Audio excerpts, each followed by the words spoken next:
Hürmetli vatandaş, bugünkü leksiyalarımıza başlayımız. Leksiyada size Gazi Rosa Washington'da sözleyimiz. Bugün Çiğsak 2019 yıl 10. ayının 10. günü. Haftaga Perşembe. Leksiyana başlaştığından evvel vaziyet doğrusunda bölüşke kelime. Bugün 10. ayının 10. günü Washington'da Cumhuriyet Halk Cumhuriyeti'nin soda söhbət vekilleri bilen Amerika Koşmuş Ştatlarının soda söhbət vekillerinin soda söhbəti başlandı. Dəlmiş gündür yakın Moşeçiyisladı şark vakti Cumhuriyet Halk Cumhuriyeti'nin reisi Xi Jinping Hindistan'ı ziyaret kılıp kendi şehrinde Hindistan'ın veziri Modi ile söhbət oltadı 10. 11. gün. Washington'daki söhbətmə 10. 11. gün. Oxşaş vakit, oxşaş tərtib. Endi bunu tübəndə bəzi təxmini hadisələrlə birlikdə mühakimə qılımız. Endiki mavzumunda hörmətli vətəndaş. Amerika Qoşmuş Ştatları Şinjan'da kişilik hüquq dəxlə roz qılğan əməldarlığa vize beriş meselesini çəklimi ilan qıldı. Mozulu xəbər 10. ayının 9. günü Amerika avazının Xitay tel programı ilan qıldı. Amerika Qoşmuş Ştatlarının Dövlət İşlər Mike Pompeo haftanın 2. günü yani 10. ayının 8. günü Şinjan'da Uygur Müslümanlarını bastırgan Cumhur hükümet əməldarlığa vize berişdən çəklənəcəğallığını ilan qıldı. Devlet İşlər Mike Pompeo yazma bayanatı da gösterdi.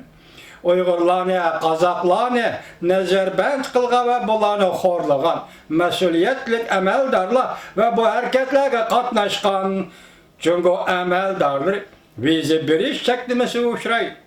Onların aile tavabatlarının bu çəkliminin təsiri uçraydı. Amerika Qoşmuş Ştatları Soda Ministerliği haftanın 1. günü yani 10. ayının 7. günü Haykam Vichy Qatarlıq Cumhur'un 28 yürüyüşlük şirketini Export Başquruş İdarəsinin gavdilik şirketlerini tizimlaş dairesi kirgizgan idi. Dövlət İşlər Mike Pompeo mında gösterdi. Devlet Mahkemesi'nin yukarı Cumhur əməldarlarına vize berişini çəklişi yukarı kararının toluqlaması. Amerika Qoşmuş Ştatları Soda Ministerliği imbargo yürgüzülen bu gavdilik şirketler cümleden sakçı nazaret organları ve soda şirketleridir. Bu şirketler ve sakçı organları Cumhur'un Uygur Qatarlıq Müslümanlar nezərband qilish bastırı şirketlerine katlaştı. Devlet İşlər Mike Pompeo bayanatı da bunda gösterdi. Amerika Qoşmuş Ştatları hükümeti Cumhuriyet Halk Cumhuriyeti hükümetinin Şinjan'da bastırışını derhal toxtutup nezərband qılınğan Uygurlar ve barlıq kişilerini lagerden derhal koyup berişige çakırıp kılın.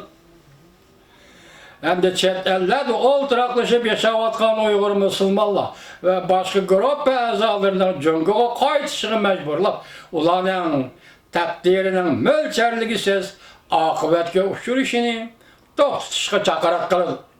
Kişilik hukukla qoğdaş mühim ahmiyetlidir. Barlıq devletler kişilik hukuka əməl qilish doğrusunda bergen ve vədi mecburiyetlerini ada qilishi lazım. Amerika kişilik hukuka dəxlə təruz qılğan əməldarlarını davamlı nopuzluq tekşürüş bilen cevap qaytırır. Dövlət İşlər Mike Pompeo göstərən nopuzluq tekşürüş 2016 yılı 12. ayda kanun aylandırılgan yer şehri magnetik sürüş kılış kanunudur.